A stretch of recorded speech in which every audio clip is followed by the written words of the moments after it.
Questions का solution जो है वो अच्छे से समझ आ जाए। तो इसकी लास्ट डेट जो है 6 है और इसमें कुछ इंस्ट्रक्शन दी हुई हैं कि ये 1 से लेकर 8 तक की लेक्चर्स शामिल हैं इसमें, और आपने इस असाइनमेंट को ईमेल में नहीं भेजना। फिर आपने ड्यू डेट के बाद जो है वो असाइनमेंट एक्सेप्टेड नहीं होगी और आपने इसको MS वर्ड में टाइप करना है। इसमें आप मैथ टाइप यूज़ कर सकते हैं। इसके अलावा अगर आप कोई और चीज़ें यूज़ करेंगे तो वो आपकी असाइनमेंट जो है वो एक्सेप्ट नहीं की जाएगी। चलते हैं हम अपने क्वेश्चन की तरफ। सबसे पहला क्वेश्चन था हमारे पास जिसमें उसने कहा था कि solve following differential equation by using the method of separation of variable. हमारे पास जो क्वेश्चन था dy/dx is equal to 1 plus e की power -x into y square -1। So student, अगर हम देखें ये हमारे पास क्वेश्चन है। इस क्वेश्चन के अंदर उसने कहा है bye using the method of separation of variable. हमने वेरिएबल को सेपरेट करना है। सेपरेट किस तरह से करना है? हमने x वालों को एक तरफ ले जाना है, y वालों को एक तरफ ले जाना है। अब इधर dy है, ठीक है, तो मैं यहाँ से ये जो y वाला पोर्शन है वाई स्क्वायर -1, इसको मैंने dy की तरफ ले गया हूँ, जिसकी वजह से वो बटे में चला गया है। और ये जो बटे में dx मौजूद है ये इधर 1 प्लस e की पावर -x के साथ मल्टीपल हो चुका है। इस तरह से ये एक तरफ x वाले हो चुके हैं और एक तरफ y वाले हो चुके हैं। इस मेथड को हम सेपरेशन ऑफ वेरिएबल का नाम देते हैं। उसके बाद स्टूडेंट, अगर हम देखें हमने इसको सॉल्व कैसे करना है, तो सॉल्व करने के लिए हमें क्या करना पड़ेगा? हमें सबसे पहले तो क्वेश्चन को जज करना है कि हम क्या कोई इस पर फार्मूला अप्लाई होगा या फिर हम इसकी पार्शियल फ्रैक्शन कर सकते हैं। तो ये क्वेश्चन की नौयत पे डिपेंड करता है। यहाँ पे अगर हम देखें तो इस क्वेश्चन में जैसा कि हमें यहाँ पे जो मैं आपको यहाँ पे लाइन लगा के बता देता हूँ, तो सबसे पहले हमारे पास जो ये y वाला पोर्शन है ना, इसको अगर हम गौर से देखते हैं तो ये बनता है जो y का स्क्वायर -1। अब सिंपल y पे स्क्वायर ना होता तो नीचे फंक्शन ऊपर फंक्शन का डेरिवेटिव था, इंटीग्रेशन से लॉग में चला जाना था, ठीक है। अब y नहीं है बल्कि y का स्क्वायर है, तो इसलिए हमें सबसे पहले इसको पार्शियल फ्रैक्शन के मुताबिक सॉल्व करना पड़ेगा, ताकि जैसे हम इंटीग्रेशन लें तो इंटीग्रेशन लेना बहुत ही आसान हो। अगर कुछ स्टूडेंट ने पहले मैथ पढ़ा हुआ है तो इस तरह क्वेश्चन अपने 10th में भी किए हैं, ठीक है, और सेकेंड ईयर के अंदर भी आपने ये क्वेश्चन किए हुए हैं। खैर, हम उनको दोबारा से ताज़ा करते हैं। हम देखते हैं सबसे पहले कि हम इस तरह की चीज़ को पार्शियल फ्रैक्शन किस तरह से करते हैं। तो पार्शियल फ्रैक्शन करने के लिए हमारे पास सबसे पहले ये होता है कि हमने जो भी हमारे पास क्वेश्चन है हमने उसको सबसे पहले सेपरेट कर लिया है, जिस तरह से मैंने यहाँ पे दोबारा लिखा है। और इसमें a/y+1 b/y-1, चूँकि वाई स्क्वायर -1 जो है ना, ये फार्मूला है a² - b² का, जिसको हम a - b a+b लिख सकते हैं। फिर उसके अकॉर्डिंग असूल ये होता है कि जो भी हमारे पास डिनोमिनेटर में मौजूद है इसको ओवरऑल मल्टीपल कर दें। अगर हम इसको ओवरऑल मल्टीपल करते हैं तो इधर से 1 रह जाएगा, ठीक है, और a के साथ जैसे ही यहाँ पे मैं लिख देता हूँ ये किस तरह से आया है नीचे ये वाला पोर्शन, ये स्टेप किससे आया है। लेकिन जैसे हम y² -1 पुट करेंगे तो y² -1 का मतलब ये है कि y -1 और y+1। तो जैसे ही ये चीज़ जो कि y के नीचे जो है वो है y+1, तो अब ये जो y+1 है ये y+1 इस y+1 से कैंसिल हो जाएगा, a के साथ y -1 रह गया। इसी तरह से b के साथ जब हम y -1 y+1 लिखेंगे तो y -1 कैंसिल हो जाएगा, ऊपर y+1 रह जाएगा जो कि यहाँ पे नज़र आ रहा है आपको। फिर उसके बाद असूल ये होता है कि आपने सबसे पहले ये दो चीज़ें हैं, आपने फर्दर दोनों को अलग अलग इक्वल टू 0 रखना है। 0 रखने के बाद हमने वहाँ से वैल्यूज़ निकालनी होती हैं। जिस तरह से मैंने y+1 में अगर देखें तो मैं पहले इसको रेज कर देता हूँ कि मैंने y+1 ये वाला जो है ना, जो सबसे पहले a के बटे में है, इसके मैंने इक्वल टू 0 रखना है। 0 रखने के बाद यहाँ से मैंने y का आंसर निकालना है। तो ये देखें, अगर मैंने यहाँ पे y+1 इक्वल टू 0 और फिर मैंने y का आंसर जब निकालूंगा तो -1, यही मैंने यहाँ से y इक्वल टू -1 लिया। फिर जब मैं इस मसावात में पुट करूँगा जहाँ जहाँ पे y है वहाँ पे -1 पुट कर दिया, ठीक है। फिर उसके बाद क्या होगा, b वाले पोर्शन में -1 +1 होने से b का फैक्टर 0 हो गया, a वाले में -2 बन गया। इसी तरह से 2 इधर आगे डिवाइड हो जाएगा तो a = -1/2 बन गया। अब हमने a का आंसर जिस तरह से निकाला है बिल्कुल सेम इसी तरह से हम b का आंसर भी निकाल लेंगे। पहले जैसा कि आपको बताया मैंने ये वाला फैक्टर =0 रखा है और अब मैं ये वाला फैक्टर =0 रखूँगा, जिससे क्या बनेगा y - 1 = 0 है, सो y क्या बनेगा 1। अब जहाँ जहाँ पे y होगा वहाँ पे मैं 1 पुट करूँगा। ये देखिए मैंने y = 1 लिया है, फिर जहाँ जहाँ पे y था y की जगह पे 1 पुट कर दिया। तो इसमें यहाँ पे y वाला जो a वाला पोर्शन है वो 0 हो रहा है, b बच जाएगा, तो इधर जो है ना आंसर बनेगा b का पॉजिटिव का 1/2। a का -1 था b का बना है पॉजिटिव का 1/2। तो स्टूडेंट जैसे हमें a और b की वैल्यूज़ फाइंड हो जाती है तो हमने दोबारा इनको असल क्वेश्चन में पुट कर देना है। असल क्वेश्चन कौन सा, जी देखिए मैंने a और b की जगह पे वैल्यूज़ पुट कर दी, फिर मैंने दोनों तरफ से इंटीग्रेशन लेनी है तो जैसे ही मैं दोनों तरफ इंटीग्रेशन अप्लाई करूँगा तो ये मेरे पास क्वेश्चन था और मैंने इंटीग्रेशन दोनों तरफ अप्लाई कर दी है। इधर भी इंटीग्रेशन आ गई है, इधर भी इंटीग्रेशन आ गई है ये वाला पोर्शन हमें पता है ऐसे बना था, एक दफ़ा ये और एक दफ़ा ये, तो इंटीग्रेशन दोनों पे अलग अलग आ जाएगी, पहले वाले पोर्शन पे भी और दूसरे वाले पे भी, यानी -1/2 वाले पोर्शन पे भी आ जाएगी और इस पे भी आ जाएगी ठीक है। इसी तरह से ये वाला जो पोर्शन था इस पे भी इंटीग्रेशन अलग अलग हो गई है, 1 पे अलग हो जाएगी और e⁻⁻x पे अलग हो जाएगी। और फिर उसके बाद हम जानते हैं स्टूडेंट जैसे ही कोई फंक्शन मौजूद हो बटे में और ऊपर उसका डेरिवेटिव मौजूद हो तो वो चीज़ लॉग में कन्वर्ट हो जाती है, इसी वजह से ये बन जाएगा log of y + 1, ठीक है। ऐसा ही हुआ है, -1/2 मैंने बाहर निकाल लिया है, 1/y + 1 के साथ इंटीग्रेशन होने की वजह से वो log में कन्वर्ट हो गया।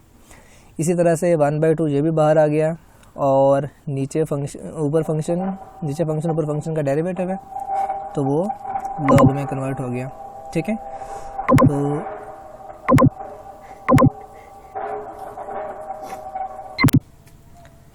जी, तो बिल्कुल इसी तरह से जिस तरह से हमने y + 1 को हमने कहा कि ऊपर फंक्शन नीचे फंक्शन ऊपर फंक्शन का डेरिवेटिव, इसी तरह से y - 1 के केस में भी बिल्कुल ऐसा ही हुआ है कि 1/2 कॉमन आने से y - 1 भी log में जा चुका है। फिर इस तरह से हमने 1 की इंटीग्रेशन देखी तो x है और e⁻⁻x की जैसे इंटीग्रेशन करते हैं तो हमें बताया कि e⁻1 एक्सपोनेंशियल फंक्शन एक वाहद ऐसा फंक्शन है जिसकी इंटीग्रेशन लेंगे ना तो एज इट इज़ आ जाएगा, लेकिन अगर साथ माइनस मौजूद होगी तो ऊपर x के साथ जो भी चीज़ होती है ना उसका डेरिवेटिव नीचे लिखा जाता है। माइनस था तो वो माइनस नीचे आ गया, अगर ये पॉजिटिव का 1 होता तो यहाँ पे हमने कुछ भी नहीं लिखना था, हमने एज इट इज़ लिख देना था। यानी अगर e⁻⁻x की जगह पे -3 होता तो नीचे जहाँ पे मैंने -1 लिखा है वहाँ पे -3 आ जाना था। ये कंसेप्ट आपके मेट के लिए भी बहुत ज़रूरी है। फिर उसके बाद लॉग की ये भी खुसूसियत होती है कि जो चीज़ शुरू में हो वो पावर में चली जाती है, इस स्टेप में बिल्कुल मैंने ऐसे ही किया है। और फिर उसके बाद हमें ये भी बताया कि अगर कोई दो लॉग आपस में माइनस हो रहे हों तो इसको हम वाहिद लॉगरिथम की शक्ल में बटे की फॉर्म में लिख देते हैं। तो बिल्कुल हमने ऐसा ही किया है, हमने पॉजिटिव वाले को ऊपर लिख दिया, जिसकी पावर नेगेटिव थी उसको हमने बटे में लिख दिया और एक सिंगल वाहिद लॉगरिथम की शक्ल में यहाँ तक हमने लिख लिया है। स्टूडेंट उसके बाद हमने क्या किया, उसके बाद हमने ये किया जी कि हम सबसे पहले क्या करेंगे, दोनों तरफ एंटी लॉग अप्लाई कर देंगे ताकि आपका ये जो लॉग वाला पोर्शन है ना यहाँ से ये ख़त्म हो जाए। तो हमने जैसे दोनों तरफ एंटी लॉगरिथम अप्लाई किया, इधर से लॉग ख़त्म हो जाएगा और राइट साइड पे जो चीज़ें मौजूद थी वो सारी की सारी एक ही पावर में आ चुकी हैं। ये देखिए मैंने सारा एक ही पावर में लिख लिया और 1/2 का मतलब जज़र होता है, तो मैंने इस तरह की फॉर्म बना दी है जो कि हमारा फाइनल आंसर है पहले क्वेश्चन का। सो अब हम चलते हैं जी सेकंड क्वेश्चन की तरफ। सो सेकंड क्वेश्चन में उसने हमें कहा है जी कि check whether the following differential equation is exact और नॉट। हमने चेक करना है कि ये डिफरेंशियल इक्वेशन जो है वो एग्जैक्ट है या नहीं है, और अगर ये नहीं है तो हमने इनको कन्वर्ट करना है एग्जैक्ट फॉर्म के अंदर। सो आइए हम देखते हैं कि कैसे चेक करते होते हैं। स्टूडेंट हमने जहाँ पे डिफरेंशियल इक्वेशन होती क्या है, पहले सवाल तो ये बनता है कि डिफरेंशियल इक्वेशन कहते किसको है, जिसके अंदर dy डी एक्स की फॉर्म नज़र आ जाए ना, वो डिफरेंशियल इक्वेशन होती है। ठीक है, क्वेश्चन है जो कि d y by d x के अकॉर्डिंग, तो ये डिफरेंशियल इक्वेशन है। अब एग्जैक्ट कैसे चेक करते हैं? हमारे पास जो डी एक्स के साथ चीज़ होती है ना, उसे एम बोलते हैं, जो डी वाई के साथ होती है ना, उसे एन बोलते हैं। अब ये जो एम है और ये जो एन है, हमने उलट डेरिवेटिव लेना है, यानी जो हमने डी एक्स के साथ चीज़ है ना, उसका डेरिवेटिव लेना है विद रिस्पेक्ट टू वाई का, यानी एम का हमने लेना है वाई का। ये जो मैं साथ सिंबल डाल रहा हूँ इसे करली बोलते हैं, करली एम बाई करली वाई। तो करली एम जो था वो मेरे पास 2y है, जैसे मैंने derivative with respect to y लिया तो 2y का डेरिवेटिव 2 बना। और दूसरा मैंने n कहा है x माइनस साइन y की पावर 1/2, जैसे मैं इसका with respect to x derivative लूँगा तो x का 1 बन जाएगा। साइन y जो कि उसमें x है ही नहीं है तो सारा कांस्टेंट होने से 0 बन जाएगा। इसीलिए जो करली n बाई करली x का डेरिवेटिव का आंसर बना है वो बना है 1। अब देखें आपका करली बाई करली एम का और करली एन बाई करली एक्स का आंसर जो है वो बराबर नहीं आया। अगर आंसर बराबर आ जाता तो हमने कहना था ये एग्जैक्ट है। अब आंसर बराबर नहीं आया, इसका मतलब ये नॉन एग्जैक्ट है, नो एग्जैक्ट। तो अब इसको एग्जैक्ट बनाने के लिए हमने क्या करना है? तो इसके स्टूडेंट 5 से 6 मेथड हैं। क्वेश्चन को देख के पता चलता है कि हमने उनमें से 5 में से कौन सा मेथड अब इसके ऊपर अप्लाई करना है। ठीक है, तो इसका डिटेल से जो है, जो स्टूडेंट क्लास लेना चाहते हैं वो भी कमेंट बॉक्स में बता दीजिएगा। इनकी क्लासेस हम रख लेंगे अगर कोई ज़्यादा वीक है इस सब्जेक्ट में तो। और मैंने इस पे लेक्चर्स भी बनाए हुए हैं, मेरे ख्याल वो कंप्लीट नहीं बनाए अभी मैंने। तो जो स्टूडेंट्स ऑनलाइन क्लास लेना चाहते हैं वो भी कमेंट बॉक्स में बता दीजिएगा जी। तो हमने इसको एग्जैक्ट बनाना कैसे है? देखिए मेरे पास फार्मूला है कि एक्सपोनेंशियल की फॉर्म में हम लिखते होते हैं, मैं यहाँ पे लिख भी देता हूँ दोबारा से, कि एक्सपोनेंशियल की फॉर्म में हम इस तरह से लिखते हैं कि e की पावर में ना हमने इंटीग्रेशन लेनी होती है। किस चीज़ की इंटीग्रेशन लेनी है? ये मेथड क्वेश्चन को देख के पता चलता है। इसके 5 से 6 मेथड हैं यहाँ से। अब यही मेथड क्यों लगा, इसके पीछे आपको वो सारे के सारे स्टेप, सारे के सारे कॉन्सेप्ट समझना पड़ेंगे कि हमने उन क्वेश्चंस की नोयत को देखना है कि क्वेश्चन है किस तरह का। अब इसमें इस तरह हो रहा था कि अगर मैं n और n इनके साथ इन दोनों को सब्ट्रैक्ट करके m की वैल्यू पे डिवाइड करता हूँ ना, तो मेरे पास एक ऐसा फैक्टर मिलता है जिसको मैं मल्टीपल करूँ तो वो एग्जैक्ट बन जाएगा। अब देखिए जो मैंने लिखा है ना, करली n बाई करली y माइनस करली m बाई करली x ओवर m, तो इसमें जैसे ही मैंने 1 माइनस 2 बटे में 2m, फिर उसको मैंने हल किया तो 1 बाई ऊपर माइनस 1 बाई बना था ना 2, वो माइनस 1 बाई 2 मैंने कॉमन निकाल लिया, y रह गया। फिर मैंने जैसे ही इंटीग्रेशन वाला काम किया तो नीचे फंक्शन ऊपर फंक्शन का डेरिवेटिव, तो वो लॉग बन गया। ठीक है, फिर हमें पता है कि जो शुरू में चीज़ होती है लॉग उनको क्या करता है, पावर में ले चलता है। तो जैसे ही वो पावर में जाएगा तो एंटी लॉग और लॉग जो है वो आपस में कैंसिल हो जाएंगे, यानी कि ये इस तरह से हुआ था -1 बाई 2 और साथ में ये लॉग था, तो लॉग और एंटी लॉग कैंसिल हो गए, ये बचा y की पावर -1 बाई 2। अब इसका क्या फ़ायदा हुआ है? ये एक ऐसा फैक्टर है, इसे इंटीग्रेटेड फैक्टर कहते हैं। अगर हम इसको आपकी जो इक्वेशन असल है उसके साथ मल्टीप्लाई कराएंगे ना, तो मल्टीप्लाई कराने के बाद ऐसा नंबर, ऐसी डिफरेंशियल इक्वेशन बन जाएगी जो एग्जैक्ट होगी। अब देखिए मैंने मल्टीपल किया है, आपका जो असल क्वेश्चन है हर एक के साथ मैंने y की पावर -1 बाई 2 को मल्टीपल कर दिया, इस वाले के साथ x वाले के साथ भी कर दिया है और y वाले के साथ भी मैंने मल्टीपल कर दिया। y की पावर 1 है, -1 बाई 2 है, हल करने से पॉजिटिव 1 बाई 2 बन जाएगा, इसके साथ मैंने एज ए टिव लिख दिया। अब वही काम करके देखें कि y वाले को आप m फर्ज करें, ठीक है, x वाले को, और फिर उसके साथ आप उसका derivative with respect to y लेके देखें।